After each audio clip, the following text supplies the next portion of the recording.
இந்த பூமியிலே வைக்கப்பட்ட ஒரு விசேஷித்த பாத்திரம் தான் கர்த்தருடைய ஊழியக்காரர். உங்களுக்காக பூமியிலே வைக்கப்பட்ட ஒரு விசேஷித்த பாத்திரம் தான் கர்த்தருடைய ஊழியக்காரர். நீங்க நம்புறீங்களா?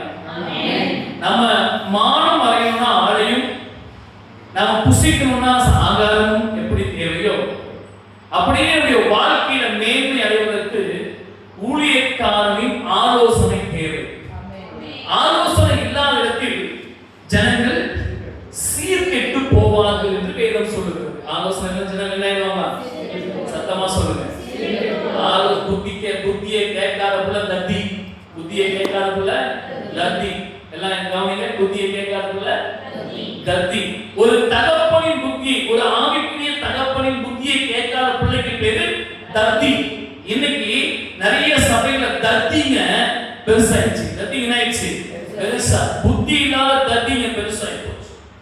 தேவ பிள்ளைகளே, நான் ஆண்டவர் சொல்லுகிறார் உங்களை பார்த்து, ஒரு விசுவாசியா நீங்க இருக்கீங்கன்னா சபையில தேவன் வைத்திருக்கிற ஊழியக்காரனுக்கும் உங்களுக்கும் உள்ள உறவை நீங்கள் எப்படி பலப்படுத்திக் கொள்ள வேண்டும், தேவன் அந்த ஊழியக்காரனை எப்படி பார்க்கிறார் என்று நான் உங்களோடு பேச போகிறேன்.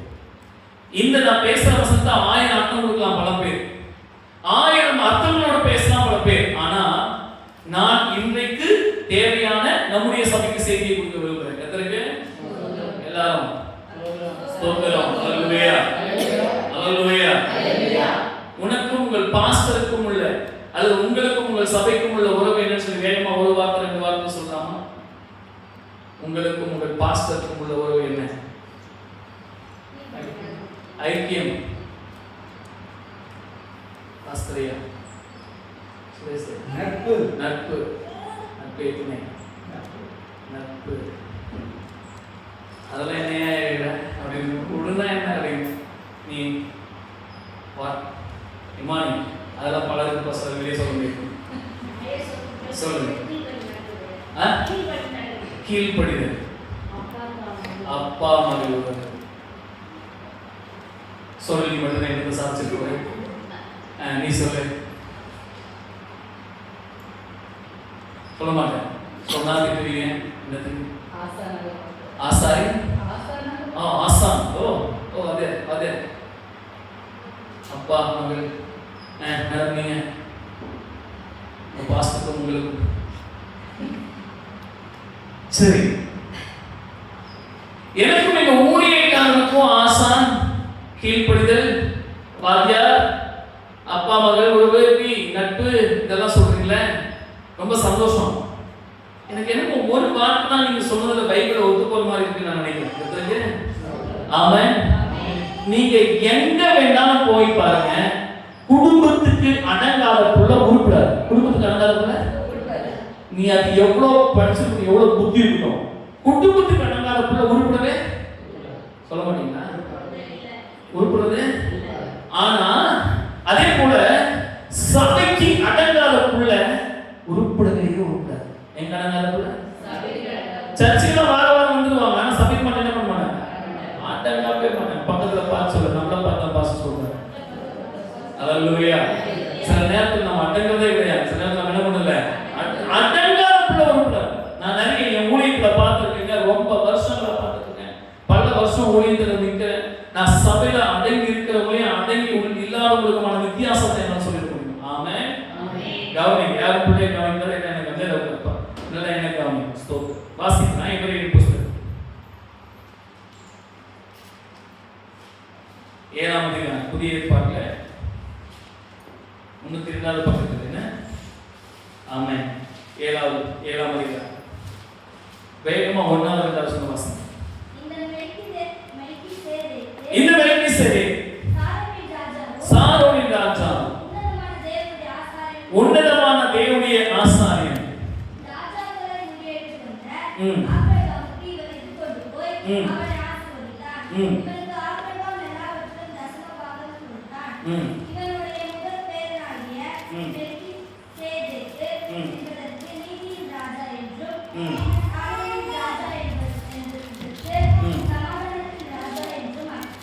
ஆமென். இந்த ஆசாரியன் இயேசு கிறிஸ்துவை பற்றி பேசக்கூடிய ஒரு ஆசாரியன், பிரதான ஆசாரியன். அல்லேலூயா.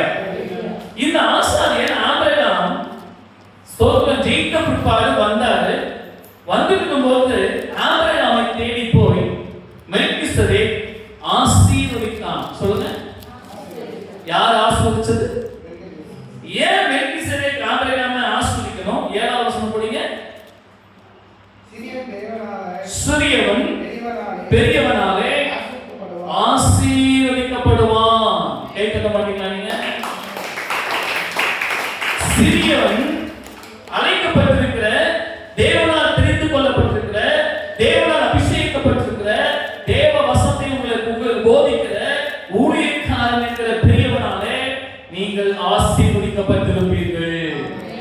அல்லேலூயா, ஆமென். நல்லா புரிஞ்சுக்கங்க. ஆண்டவர் நீங்க உங்களோட கூட தேவனுடைய வார்த்தையை திட்டமா பேசணும். தேவனுடைய வார்த்தை திட்டமா பேசணும்.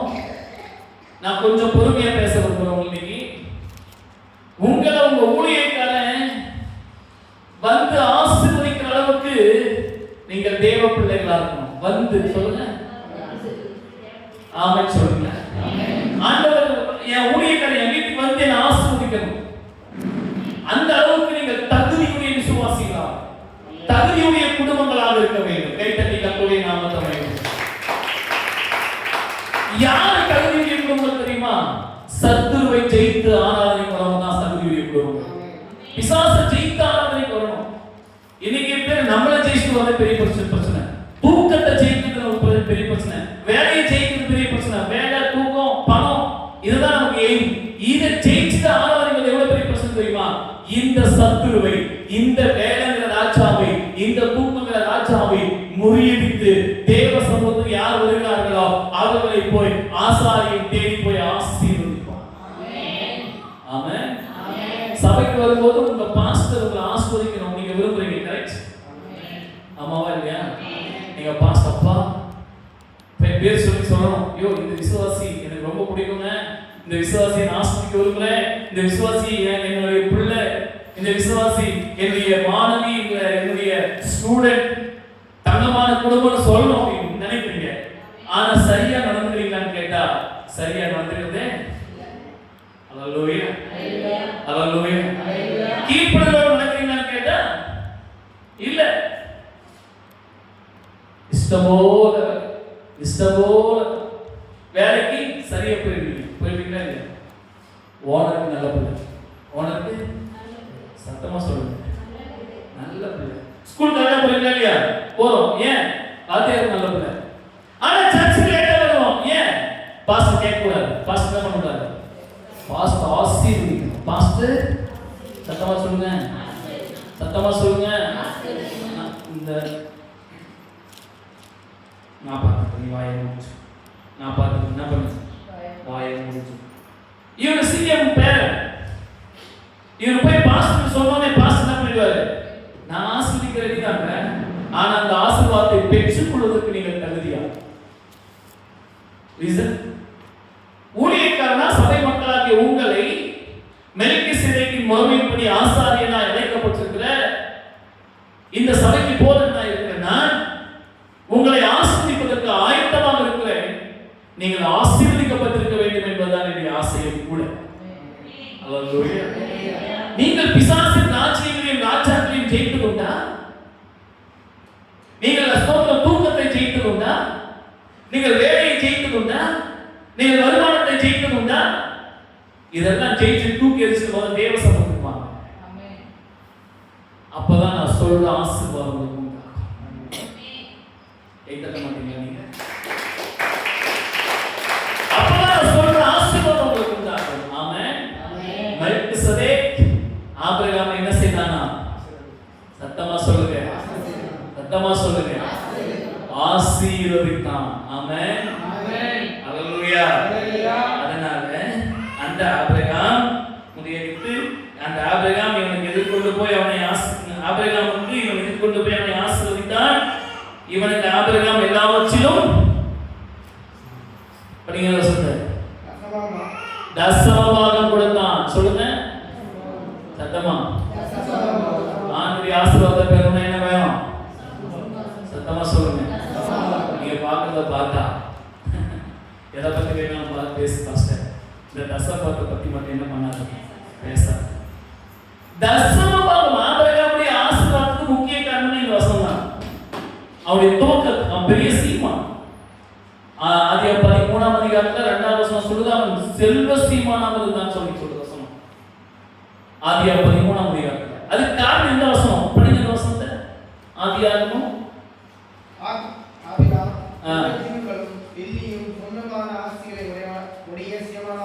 என்னென்ன உடையவன்? வெள்ளி, பொண்ணு, மிருக ஜீவன்லாம். வீட்டுல கவனிக்கணுமா? எடுக்க முடியல என்ன கவனிங்க. அவன் வீட்டுல ஆடு, மாடு, ஒட்டகங்கள் சகல ஆசீர்வாதத்தையும் வைத்திருந்த வெள்ளியும் பொண்ணுடைய வேலைக்காரனுடைய பெரிய சீமானா இருந்தான். அவன் பெரிய ஆசீர்வாதமான பாத்திரமா இருந்தான். ஏன்? அவன் கர்த்தருக்கு தசமபாகம் கொடுத்தான். அவன் கர்த்தருக்கு கேட்கல. ஆண்டவருக்கு முன்ன ஆஸ்வதிக்கணும்னா உங்க வருமானத்துல நீங்க கர்த்தருக்கு என்ன தசமம்? உங்களுடைய வருமானத்துல நீங்க உண்மையா தசமம் கொடுக்குறீங்களா? இன்னைக்கு சபையில நிறைய பிரச்சனை என்னன்னா, தசமம் கொடுக்கணுமா வேணாம்னு தான் பிரச்சனை. நம்ம சபையில பல சபையிலேயே அந்த பிரச்சனை இருக்குது, நம்ம சபையில அந்த பிரச்சனை இருக்கு. வரக்கூட தசமம் கொடுக்கணுமா வேணாம். ஒரு பாப்பா இங்க இருந்தா நம்ம சபையில, அந்த பிள்ளைக்கு சொன்னா பாஸ்டர் தசமம் கொடுக்க சொல்லி ஆண்டவர் எங்க சொல்லியிருக்காரு? தசமம் கொடுக்க சொல்லி எங்க சொல்லி? பைபிளை படிச்சிருக்கேன் நான், ஓரளவுக்கு சத்தியத்தை தெரிஞ்சு வச்சிருக்கேன். அவன் எழுந்து என்கிட்ட கேட்கிறான், நீங்க கூட யாரும் ஒருத்தர் மீட்டிங் எங்க சொல்லியிருக்காரு ஆண்டவர்? அப்படிலாம் பைபிள்ல சொல்லல. தசமம் கொடுக்க சொல்லி சொன்னது பழைய ஏற்பாடு. தசமம் கொடுக்க சொல்லி சொன்னது புதிய ஏற்பாடு எங்க சொல்லிருக்குன்னு கேட்டார். நான் சொன்னேன் வசனத்துக்கு நேரம் அப்படியே சொல்றேன் உங்களுக்கு. அவர்கள் நீதியை காட்டிலும் உங்கள் நீதி அதிகமாக இருக்கு. சதுசேயர் பரிசேயர் நீதியை காட்டிலும் பழைய ஏற்பாட்டு ஆசாரியர் நீதியை காட்டிலும் உங்கள் நீதி அதிகமாக இருக்கிறது. கர்த்தருடைய நாமத்தை பழைய ஏற்பாட்டுல 10 1 தான் கொடுக்கணும். பழைய ஏற்பாட்டுல 10ல அது தசமபாகம். புதிய ஏற்பாட்டுல அப்படி இல்ல, 10ல 5 கொடுக்குது. 10ல 1 நம்மளால நிறைவேற்ற முடியாது. நம்மளால புதிய ஏற்பாடு நிறைவேற்றுவோம் முடியாது. அப்படின்னா அந்த 1 நிறைவேற்றுங்க. நான் ஒண்ணு கொடுத்துன்னு சொல்றேன், நான் எல்லாத்தையும் கொடுன்னு சொல்றேன். 1 நிறைவேற்று சொல்லுங்க. அது 1 சொல்லிட்டு ஆண்டு 24 மணி நேரத்தை கொடுத்தாரு. அப்படின்னா 24 மணி நேரத்துக்கு நம்ம தசமபாகம் 2 மணி நேரத்துல 40 நிமிஷம் தேவ சமூகத்துக்கு கொடுக்கணும். ஒரு நாளைக்கு எவ்வளவு நேரம் ஜெபம் பண்ணணும்? சத்தமா 2 மணி நேரம் 40 நிமிஷம் ஜெபம் பண்ணணும். நம்ம 2 மணி நேரம் 40 நிமிஷம் ஜெபம் பண்ண சொல்லி யாரும் சொல்ல ஆண்டு சொல்ற ஒருத்தர் சொல்றாரு, 1 மணி நேரம் என்கிட்ட விட்டு இருக்க கூடாதா? 1 மணி நேரம் என்ன பார்த்து ஜெபம் பண்ண கூடாதா? ஆனா 2 மணி நேரத்துக்கு கொடுன்னு கேட்கல, 24 மணி நேரம் கொடுத்துக்க. எனக்கு நீ 2 மணி நேரம் உட்கார்ந்து ஜெபம் பண்ணி தியானம் பண்ணி உன்னை சரி செஞ்சுக்கோ. ஆனா உன்னை கேட்கல, நான் 1 மணி நேரமா சொல்லக்கூடாதான்னு கேட்கிறாரு. 8 மணி நேரம் 9 மணி நேரம் வேலை செய்றீங்க. சரிங்களா இல்லையா? சரிங்களா இல்லையாப்பா? பேசாம சரிங்களா இல்லையா? எப்போதும் சரிங்களா இல்லையா? சரி தம்பி ஓடி வேலை சரிங்களா இல்லையா? 1 மணி நேரம் தேவ சமூகத்துல உட்கார உங்களுக்கு தெரியுமா? ஜெபிக்கிற சத்தம் வந்த வீட்டுல அருவருப்பாரு சில பேருக்கு. வீட்டுல ஜெப சத்தம் வரக்கூடாது, பாட்டு சத்தம் வரக்கூடாது. நான் சொல்றேன் 2 மணி நேரத்துக்கு சில பேர் மூக்க மட்டும் கட்டர் க்ளோஸ் பண்ணுவாங்க. எவ்வளவு நேரத்துக்கு? சத்தமா சொல்லுங்க, சத்தமா. அப்ப எல்லாரும் என்ன நடக்கும்? 2 மணி நேரம் மூக்க க்ளோஸ் பண்ணா என்ன நடக்கும்? பரலோகமே என் சொந்த. எல்லா வீட்டுக்கும் வரவேன் என்றால் என் வீட்டுக்கு ஒருத்தர் வந்து பாடிட்டு இருப்பார். அல்லேலூயா அல்லேலூயா. வெளியே கொண்டு வருவார். அவர் காது கேட்கலையோ வெளியே கொண்டு வருவார். உன்னதமா சொல்றேன்,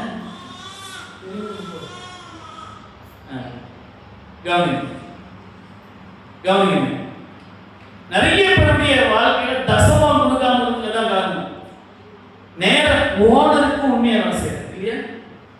ஓனருக்கு உண்மையா வேலை செய்யப்பா ஐயா, ஓனருக்கு உண்மையா வேலை செய்யறீங்களா? ஓனருக்கு சுத்தலாம் கட்டாதீங்களே, இவ்வளவு உண்மை. ஆடு மாடு கோழி கொக்கு அவ்வளவு உண்மை. டெய்லி சுவாசத்தை கொடுத்து ஹார்ட் பீட்டை சுவாசிக்க வைக்கிற ஆண்டவருக்கு இவ்வளவு நேரம். நீங்க பார்க்கறத பார்த்தா யார் அப்படின்னு சொல்ல மாட்டேன். சுவாசிக்கிறீங்களா இல்லையா? கார்பன் டை ஆக்சைடு வெளியே விடுறீங்களா இல்லையா? ஆண்டவர் எவ்வளவு நல்ல காற்றை கொடுத்திருக்காரு, எவ்வளவு நலமான உதவி செஞ்சிருக்காரு. 1 மணி நேரம் உன்னால ஜெபிச்சு தேவ சமூகத்துல உட்கார தசமாவத்தை கொடுக்கலன்னா ஊழியக்காரர் கொடுக்குற ஆசீர்வாதம் மட்டும் வந்துருமா? ஆண்டவர் உடனே ஊழியக்காரர் ஆண்டவரே பாஸ்டர் கண்ணை மூடி சொல்லுங்க, கர்த்தர் என்னை பத்தி என்ன சொல்றாருன்னு. நான் சொல்றேன், உன் ஹிஸ்டரி மட்டும் எனக்கு தெரியும், கண்ணை மூடி சொல்லு. கர்த்தர் உன்னை உருப்படாதவன் என்று சொல்லுகிறார், தேராதவள் என்று சொல்லுகிறார், எல்லாத்தையும் நான் சொல்வேன். 1 மணி நேரம் தேவ சமூகத்துல இருந்து இருக்கக்கூடாது, ஜெபிக்க கூடாது. ஆவி உற்சாகம் உள்ளது, மாம்சம் மாம்சம் நிறைய பேர் பார்த்துருக்கீங்க. ஜெபம் பண்ணுங்கன்னு சொல்லுங்க, அப்பதான் தயாரே. பணம் என்னன்னு சொல்லுங்க, தயார் போயிடும். சொல்லுங்க, பணம் என்னன்னு சொன்னா, ஜெபம் பண்ணணும்னு சொன்னா, ஜெபமே அவனுக்கு அருவருப்பு தான். ரோட்ல ஸ்மோக் பண்ணிட்டு போயிட்டே இருப்பான், அது அவனுக்கு அசிங்கம் இல்லை. கர்த்தாவே ஸ்தோத்திரம், அல்லேலூயா, அது மட்டும் அசிங்கம். ஆண்டவர் சொல்றாருங்க, உன் தசமபாகத்துல பணத்திலையும் சரி நேரத்திலையும் சரி உண்மையா கூட கத்துக்கணும். ஆமென். நேரத்திலையும் சொல்லுங்க, ஆமென். நேரத்திலையும் தசமம் கொடுக்கணும், பணத்திலையும். ஆமா, டெய்லி ஒரு 1 மணி நேரத்துக்கு மேலே சொன்னீங்க ஜோம் பண்ணிப்போம். இல்ல உனக்கு வர வருமானத்துக்கு சரியா எல்லா மாதமும் காணிக்க தசமம் கத்தக்கூடும். அல்லேலூயா. அப்பதான் ஊழியக்காரன் உன்னை ஆசீர்வதிக்கிற ஆசீர்வாதம் உனக்கு இரட்டிப்பாய் உண்டாகும். அல்லேலூயா. சொல்லுங்க அல்லேலூயா. நிறைய பேர் இந்த எந்த தோத்து பேர் தெரியுமா? இந்த 2 இடத்துல தோத்து போறீங்க. எல்லாத்துலயும் நீங்க ஒரு ப்ரோமோட் அளவுங்க. நீங்க எல்லாரும் ரொம்ப சத்தமா, எல்லாரும் ரொம்ப பக்கத்துல பார்த்து சொல்லுங்க, இந்த 2 இடத்துல ரொம்ப கேட்கணும். 1 சொல்லுங்க, சொல்லுங்க. 1 நேரத்தை ஆண்டு கொடுக்குறதே. 2 சமாளிக்க வருமானம் தசமம் கொடுக்குறதே. நான் சொல்றது கரெக்டாக? இதை விட பெரிய திருத்தம் வேணும். இதுதான் இருக்கிறதுல பெரிய திருத்தம். அல்லேலூயா. உன் ஆசீர்வாதத்துக்கு இருக்கிறதுல பெரிய திருத்தம் தான். டெய்லி 1 மணி நேரம் ஜெபம் பண்ணிட்டு டெய்லி சரியா வேலைக்கு போயிட்டாரு, கர்த்தர் உன்னை அபரிவிதமாய் ஆசீர்வதிப்பார். அல்லேலூயா. கரெக்டா சம்பாதிக்கல கொண்டு வர தசமம். சில பேர் கேட்பேன், நான் மாசம் காணிக்கை இன்னும் போது பார்ப்பேன், யார் பேரெல்லாம் இருக்குன்னு பார்ப்பேன். நிறைய பேர் தசமமே இருக்காது. சில நேரத்தில் கேட்பேன், ஏன் என்ன வேலை செய்யறவங்களோட வருமானமே வர மாதிரி எனக்கு ஒன்றும் தெரியலையே அப்படின்னு கேட்டா, வேலையே இல்லை பாஸ்டர். என்னுடைய கேள்வி என்னன்னா, வேலைக்கு போகாம டெய்லி எப்படி பெட்ரோல் போட்டு வீட்டு வெளியே போறேன்? வேலைக்கு போகாம எதுக்கு நீ ஊர் சுத்துற? வேலைக்கு போனா வீட்டுல உட்காந்து சோகம். என்ன ஊர்ல வேலை? எதுக்கு உங்க நாட்டுல வேலை? எதுக்கு உங்க நாட்டினே இல்ல வேலை? எதுக்கு உனக்கு தோல்வியில வேலை? உனக்கு தான் வேலை இல்ல. உனக்கு என்ன இல்லை? சத்தமா சொல்லுங்க. வேலை எல்லாம் எங்க இரு? சத்தமா. எதுக்கு ஊர் சுத்துற? உனக்கு வேலை இல்ல, அப்ப முட்டி போட ஜெபம் பண்ணு. எதுக்கு ஊர் சுத்த போற? நீ சபையில உட்கார்ந்து சத்தியத்துக்கு கீழ்ப்படிகிற நடக்கிற ஜனம், கர்த்தரால் ஆசீர்வதிக்கப்பட்ட ஜனம், ஒரு ஊழியக்காரனை வந்து ஆசீர்வதிக்கணும்னா உன் குடும்பத்துல சந்தோஷம் வேண்டாம், சமாதானம் வேண்டாம், வேலை வேணா வீட்டுல கிடைக்கணும். சத்தமா சொல்லுங்க, சத்தமா தான் சொல்லுங்க, சத்தமா சொல்லுங்க. இந்த சகோதரர் சொல்றத பார்த்து நீ வேற போட்டு கொடுக்கலாமே தெரியும். அதான் வீட்டுல பஞ்சாயத்து. சகோதரி சொல்லுங்க, வேலை இல்லைன்னா அல்லேலூயா. சில பேருக்கு வேலை இல்லைன்னா வண்டியில பெட்ரோல் இருக்குங்க, வேலை இருக்காது, ஆனா வண்டியில பெட்ரோல் மட்டும் பேக்கெட்ல காசு போட்டு சுத்தும். சில சகோதரர் வேலை இல்லைன்னா அம்மா வீட்டுக்கோ மாமியார் வீட்டுக்கோ அண்ணன் வீட்டுக்கோ போயே ஆகணும். முட்டி போட மாட்டேன், ஜெபம் பண்ண மாட்டேன், தேவனுக்கு நேரத்தை கொடுக்க மாட்டேன், என்னுடைய உண்மைத்தன்மையை தேவனுக்கு நான் காமிக்க மாட்டேன், தேவனை ஊழியக்கார ஆசீர்வதிக்கிற ஆசீர்வாதத்தை என்னிடம் தமிழ்னு ஜெபம் பண்ண மாட்டேன். ஆனா ஊர் சுத்த எனக்கு ரொம்ப பிடிக்கும். ஊர் சுத்த சத்தமா சொல்லுங்க.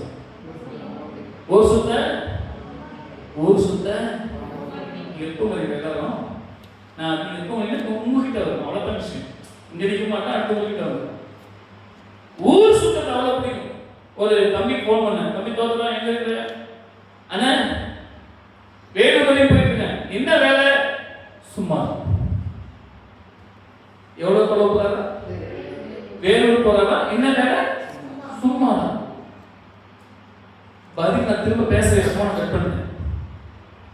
பாப்பா ஃபோன் பண்ணு, அவங்க ஒய்ஃப் எப்படி எங்க அந்த பிள்ளை சொன்னா, அம்மா ஒண்ணு இல்லை, அண்ணன் வீட்டுக்கு போயிருக்கேன். அண்ணன் வீட்டுக்கா? அவளுக்கும் அவங்க அண்ணனுக்கு ஏறாம் பொருத்தம். இவன் அங்க போனா அவங்க அண்ணன் ஊர்ல சண்டை வந்துருவான், அவங்க அண்ணன் இங்க வந்து இவங்க ஊர்ல சண்டை ஆயிடும்.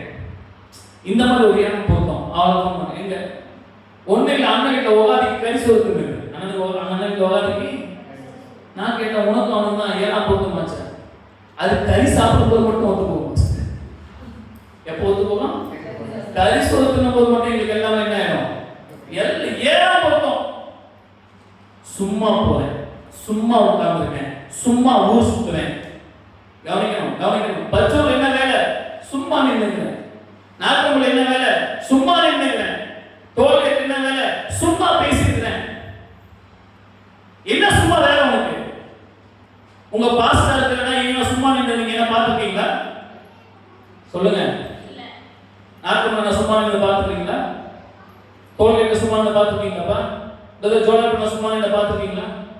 யாரா நீங்க உங்க வீட்டுல சும்மா உட்கார்ந்து சொன்னா நானு சும்மா எது பாஸ் பண்ணீங்க? சும்மா தான் பண்ண சிஸ்டம் வீட்டுக்கு என்ன என்ன சொல்லிக்கிறேன் உங்களுக்கு? ஒரு தகப்பன் நான் எப்படி கர்த்தருடைய வேலையை செய்கிறேனோ விசுவாசிகளாகி நீங்களும் உங்கள் பொறுப்புகளில் உத்தமமாய் நடந்து கொள்ளுங்கள். அப்பதான் நான் ஆசீர்வதிக்கிற ஆசீர்வாதம் உண்மையாக. ஹல்லேலூயா. ஒரு நாள் கூட ரெஸ்ட் கிடையாது தெரியுமா? ஆமென். ஒரு நாள் கூட ஓடிட்டு தான் இருக்கணும், ஓடிட்டு தான் இருக்கணும். ஒரு நண்பர் சொன்னார், பாஸ்டர் வீடு கட்டிட்டாங்க, இனிமேதான் பாஸ்டர் நிம்மதியாக தூங்குவாங்கன்னு சொன்னார். நம்ம எங்க தூங்குவோம்? ஆண்டுடைய வார்த்தை கேளுங்க. நேரமும் பணமும் சரியாக இருக்குமானால் உங்கள் வாழ்க்கை சீராக இருக்கும். சொல்லுங்க. நேரமும் பணமும் சரியாக இருக்குமானால் உங்கள் வாழ்க்கை சீராக இருக்கும். மீண்டும் நேரமும், இந்த அறக்கூட்டத்தெல்லாம் உட்காந்து சத்தமா சொல்லுங்க. ஆமா. நேரமும் பணமும் வாழ்க்கையில் சரியாக இருக்குமானால் வாழ்க்கை சீராக இருக்கும். ஆமென். கண்ட இடத்துல போய் உட்காரக்கூடாது, கண்ட இடத்துல போய் நேரத்தை வேஸ்ட் பண்ண தேவ சமூகத்துல உட்கார்ந்து ஜெபம் பண்ணு. 6 மணிக்கு மட்டும் லேட்டா வர, ஊர் சுத்த சீக்கிரமா போல. 6 மணிக்கு லேட்டா வர, ஊர் சுத்த சீக்கிரமா போல. வேலைக்கு சீக்கிரமா போல, 6 லேட்டா வர. சம்பாதனை கொண்டு வீட்டுல உங்க மனைவிக்கு வரல, உங்க குடும்பத்துக்கு கொடுத்துருக்கிறியா? உங்க தாய் தந்தைக்கு கொடுத்துருக்கிறியா? குடும்பம் உட்கார்ந்து ஆண்டவருடைய பணத்தை ஆசிர்வதிங்க. இதற்கு ஒரு பகுதியை நான் தசமபாகம் ஒரு சபைக்கு நான் தேவனுக்கு சொல்லணும் தான். பணம் ஆசீர்வாதம் வேணும்னு நினைக்கிறீங்களா? பணம் அக்கௌண்ட்ல நிக்கணும், பணம் வீட்டுல தாங்கணும்னு நினைக்கிறீங்களா? அப்படியானால் ஆண்டவர் ஆசீர்வதினா சம்பாதிக்கிற பணம் எங்க வரணும் சொல்லுங்க. வீட்டுக்கு வந்து என்ன பண்ணணும்? அது மேல கையை வச்சு ஆண்டவரை நீங்க எவ்வளவு கொடுத்தீங்க? 1000 ரூபாய். ஒரு நாள் கூடி 1000 ரூபாய் ஒதுக்கி மினிமம் மேக்ஸிமம் 700 மேல இருக்கா? ஆண்டவர் இந்த பணத்தை ஆசீர்வதிங்க. நாங்க ஆண்டவரே 1300 தசமம் வச்சிட்டேன், 900 ரூபாய். நம்ம இந்த 900 ரூபாய் வச்சுக்கோமா? இதை தேவையில்லாத வேலையெல்லாம் செய்யக்கூடாது, அவசியம் ஸ்தோத்திரம் எதுவும் பேசக்கூடாதுன்னு சொல்லி அந்த பணத்து மேல கையை வச்சு ஜெபம் பண்ணிட்டு தசமபாகத்தை வச்சுட்டு மற்ற வேலைகளை நீங்க செய்ய வேண்டியது. பணம் வந்த உடனே உங்களுக்கு போன் வந்து நினைக்கிறேன். பணம் வந்த உடனே கவனிக்கணும். ஃபர்ஸ்ட் மளிகை கிடைக்கும். ஃபர்ஸ்ட் சொல்லுங்க. அவ்வளவு சாராயம் கிடைக்கும் இல்ல? ஓ, நம்ம சபையில் அப்படி தொட்டு உடச்சு அவ்வளவு நல்லா. பணம் வந்த உடனே பணத்தை கொண்டு வா. ஃபர்ஸ்ட் ஜெபம். ஃபர்ஸ்ட் என்ன செய்ய? எனக்கு பெருக்கத்தை தாருமாங்க, என்னை ஆசீர்வதியுமாங்க. ஆண்டவரே, நல்ல வேலை கொண்டு இந்த காசு பொருளோட ஆண்டவரே என்னோட நான் இருக்கிறேன், நானும் ஆசீர்வதிச்சு. ஆமென். இது எனக்கு ரொம்ப நேரம் போயிடுச்சு. சரி, 3வது மாசம் முதலாவது கர்த்தர் மூலமாய் அறிவிக்கப்பட்டு ஈவன் தகப்பன் இல்ல. எபிரேயர் 7ஆம் அதிகாரம் 3ஆம் வசனம். எபிரேயர் 7:3. இவன் தகப்பனும் தாயும் வம்ச வரலாறு இல்லாதவன். இவன் தகப்பனும் தாயும் வம்ச வரலாறு இல்லாதவன். இவன் நாட்களின் துவக்கமும் ஜீவனின் முடிவடையுமாய் இராமல் தேவனுடைய குமாரனுக்கு ஒப்பானவனாய் தேவனுடைய குமாரனுக்கு ஒப்பானவனாய் என்றென்றைக்கும் ஆசாரியனாய் வைத்திருக்கிறார். ஆமென். இந்த வசனம் கொஞ்சம் நான் என்னையே காட்டி கொடுக்கிற மாதிரி இருக்கும். ஒரு ஊழியக்காரன் எந்த காரணத்தை கொண்டும் தேவனை போல இருக்க வேண்டுமே தவிர குடும்பத்தை முன்னிறுத்தவே கூடாது. குடும்பத்தை என்ன பண்ணக்கூடாது?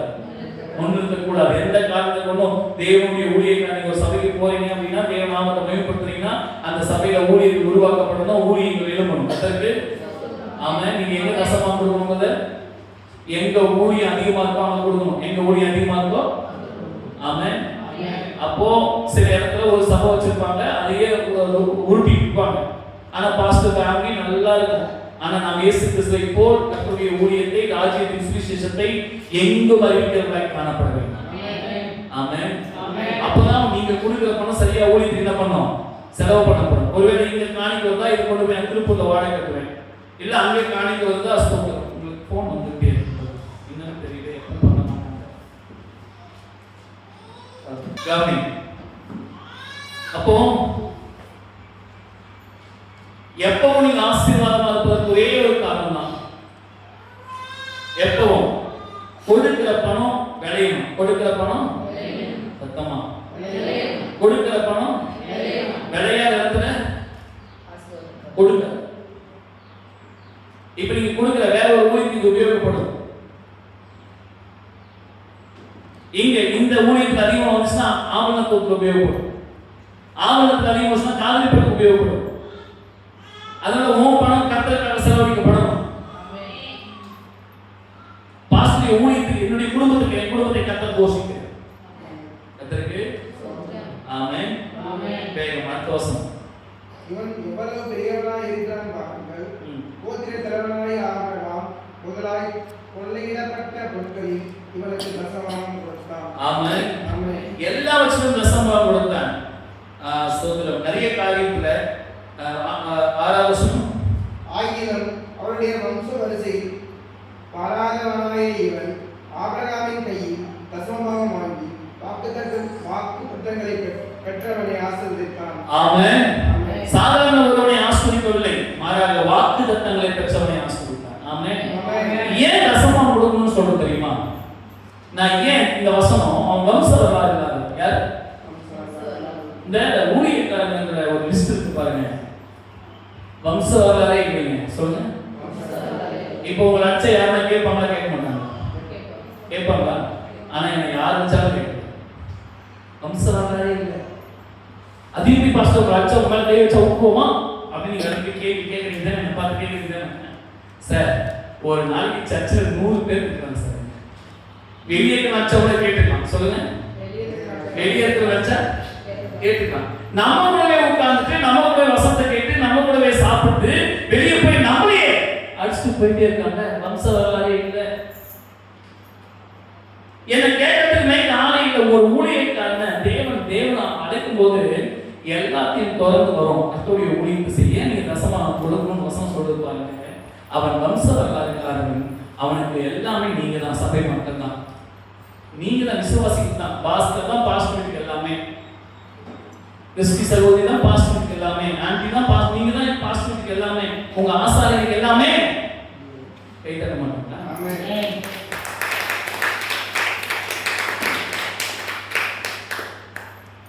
நீங்க அந்த வீட்டை நீங்க தான் போஷிக்கணும். நீங்க தான் வம்சம், நீங்க தான் அண்ணன், நீங்க தான் தம்பி, நீங்க தான் சகோதரி, நீங்க தான் பிள்ளைகள் சபைக்கு. பாஸ்டர் நீங்க தான். கர்த்தருக்கு. ஆனா நீங்களே அவங்கள கை காமிச்சு சொல்லிருப்பீங்க. பாஸ்டர் அவங்க தான் க்ளோஸா இருக்காங்க, பாஸ்டர் இவங்க தான் க்ளோஸா இருக்காங்க. நம்ம எதுக்கு உன் வேலையை நீங்க பெருசாப்பா செய்யணும். எல்லாமே நீங்க தான் ஊழியக்காரர். கர்த்தருக்கு ஆமென். அவன் வம்சவர்காரர்கள். ஆனால் ஒரு புது வம்சத்தை துவங்க விரும்புகிறார். அந்த வம்சம் தான்.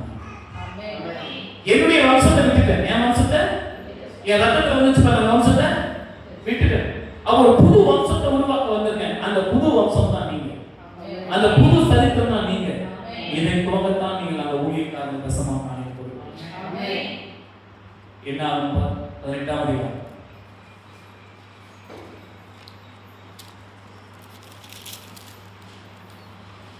எல்லாம் என்ன ஆகும்?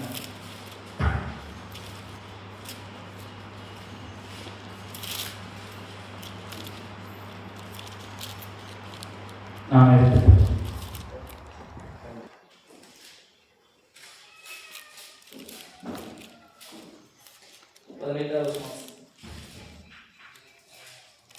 அசைவாடட்டும். என்னாகும் 18ஆம் அதிகாரம் 18வது வசனம். அசைவாட்டும் மார்க்கத்தை போலும் வலது முன்னர் தொடைய 20வது வசனம் வாசிக்கிறேன். இன்னும் கர்த்தர் ஆரோனை நோக்கி, அவருடைய தேசத்தில் நீ ஒன்றையும் சுதந்திரித்துக் கொள்ள வேண்டாம். அவர் தேசத்தில் நீ ஒன்றையும் சுதந்திரித்துக் கொள்ள வேண்டாம். அவர்கள் நடுவே உனக்கு பங்கு உண்டாயிருக்கவும், அவர்கள் நடுவே உனக்கு பங்கு வேண்டாம். இஸ்ரவேல் புத்திரர் நடுவிலே நானே உன் பங்கும், நான் உன் பங்கு, உன் சுதந்திரமாய் இருக்கிறேன். நான் உன் சுதந்திரமாய் இருக்கிறேன். ஆமென். ஆமென். ஊழியக்காரனுக்கு என்ன இல்ல ஊர்ல? பங்கு. பங்கே இல்ல. எனக்கு இங்க என்ன இல்ல? எனக்கு இந்த உலக சொந்தம் இல்ல. அதனாலதான் உங்களை தேவன் பங்காக கொடுத்திருக்கிறார். உங்களை சுதந்திரமாக கொடுத்திருக்கிறார். எனக்கு நீங்க தான் சொந்தக்காரங்க. நீங்க பங்குன்னா என்ன? பங்காளிங்க. நம்மள யாரு? புது சரித்திரத்தை உருவாக்கக்கூடியவர்கள், புது வல்லமை உருவாக்கக்கூடியவர்கள், புது ஜெனரேஷனை உருவாக்கக்கூடியவர்கள். கர்த்தருக்கு கை தட்டி தேவநாமத்தை மகிமைப்படுத்துவோம். அப்போ புதுசா செய்யற நீங்க ஊழியக்காரனை தாங்கணும். ஆமென். ஆமென். கடைசியா அதுலயே 31வது வசனம். அதை நீங்களும் உங்கள் குடும்பத்தாரும் எவ்விடத்திலும் புசிக்கலாம். அது நீங்கள் ஆசீர்வதிப்பு கூடாரத்திலே செய்யும் பணிகளுக்கு ஈடான உங்கள் சம்பளம். நீங்க கொடுக்கிற அந்த தசம்பகம், அடுத்த வாரம் இந்த வசனத்தை நான் தொடர்றேன். இந்த நீங்க கொடுக்கிற சம்பளம் ஆசாரியனுக்கு, நீங்க கொடுக்கிற காணிக்கை, நீங்க கொடுக்கிற தசமபாகம் ஆசாரியனுக்கு கொடுக்கிற சம்பளம். ஆமென். சொல்லுங்க. ஆசாரியனுக்கு கொடுக்கிற சம்பளம். ஆமென். ஆமென். இதுல எனக்கு வேற எதுவும் இல்ல. நீங்க கொடுக்கிறத வச்சு தான் கர்த்தருடைய ஊழியத்தை செய்யணும். அப்ப நீங்க கர்த்தருக்கு உண்மையா கொடுக்கணும். கர்த்தருக்கு உண்மையா கோவிந்தராஜ் கவனிங்க. நம்ம கர்த்தருக்கு உண்மையா கொடுக்கணும். ஆமென். ஆமென். இதுதான் காணிக்கை. இப்பதான் நீங்க ஆசீர்வாதமா இருக்க முடியும். ஆமென். ஒரு பாஸ்ட் வீக் வந்து எப்படி ஆசீர்வதிக்கும்? மனதார சொல்லுங்க. எப்படி? ஆமென். ஆமென். வீட்ல போய் எபிரேயர் 13ஆம் அதிகாரத்துல 17ஆம் வசனத்தை வாசிங்க. வீட்ல போய் வாசிங்க. நேரம் வீட்ல போய் எபிரேயர் 13ஆம் அதிகாரம் 17ஆம் வசனம். உங்கள் ஊழியக்காரர்களை துக்கத்தோடு நடத்தாதபடி, உங்களை நடத்துகிறவர்களை துக்கத்தோடு நடத்தாதபடி சமாதானத்தோடும் சந்தோஷத்தோடு நடத்தணும். ஆமென். ஆமென். உங்க குடும்பத்தை குறித்து ஒரு ஊழியக்காரருடைய வயிறு நிறைய சந்தோஷம் உண்டாகும். கை தட்டி கர்த்தருடைய நாமத்தை மகிமைப்படுத்துங்க. கை தட்டி கர்த்தருடைய நாமத்தை மகிமைப்படுத்துங்க. ஹalleluya. ஆமென். கர்த்தருடைய ஆசீர்வாதம் நிறைஞ்சிருக்கு. கர்த்தருடைய உங்க வீட்ல வந்து எப்படி ஆசீர்வதிக்கணும்? உங்களை எப்படி ஆசீர்வதிக்கணும்?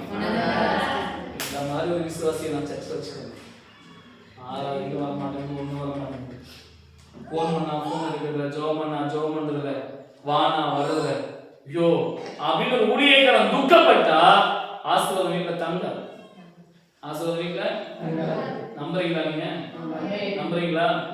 இந்த வசனத்தை போய் திரும்ப வீட்டில் படிங்க. வீட்டுல திரும்ப படிங்க. படிச்சுட்டு உங்களுக்கு டவுட் வந்தா நினைக்கிறேன். சாத்தா வந்து சொல்லுவான், பாஸ்டர் பணத்துக்கு விட்டு விடுறாருப்பான். பாஸ்டர் பணத்துக்கு விட்டு விடுறாரு, தசமாக நீ ஓம் பணம் எனக்கு என்னது? கர்த்தரை நிறைவாய் வைத்திருக்கிறார். அல்லேலூயா. எனக்கு குறையே இல்லை. எனக்கு என்ன இல்லை? குறையே இல்லை. உண்மையாதான் சொல்றேன், எனக்கு குறை இல்லை.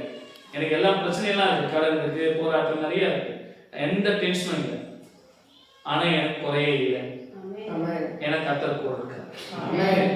ஆனா நீங்க குறையில்லாம இருக்கணும்னா ஒரு வார்த்தையை மைண்ட்ல வச்சுட்டு போங்க. இந்த முழு பசங்களுக்கும் ஒற்ற வார்த்தை தான் உங்களுக்கு மனப்பாடம். பணமும் நேரமும் சீரா இருந்தால், சிறப்பா இருந்தால் வாழ்க்கை சீரா. சொல்லுங்க. பணமும் வாயை போறாங்களே, பணமும் நேரமும் சிறப்பா இருந்தால் வாழ்க்கை சீராய். இல்ல இப்படி யோசிக்கீங்க, சீரா இருந்தால் வாழ்க்கை சிறப்பாய். அவ்வளவுதான். மாற்றி நீங்க வச்சுக்கோங்க. நான் இவ்வளவு நேரம் பண பிரச்சனை சொல்லலாம். அப்போ சிறப்பா இருக்கும்னா எல்லாருக்கும் முன்னாடி கர்த்தர் வாழ்க்கை உயர்த்தி. இங்கிருந்து இந்த பக்கம் நாயனசர் வரைக்கும், இந்த பக்கம் மினிமம் அநேக கூட்டோட வரைக்குமாச்சும் ஒரு கார், நம்ம சர்ச்சோட கார் எல்லாம் நிக்கணும்.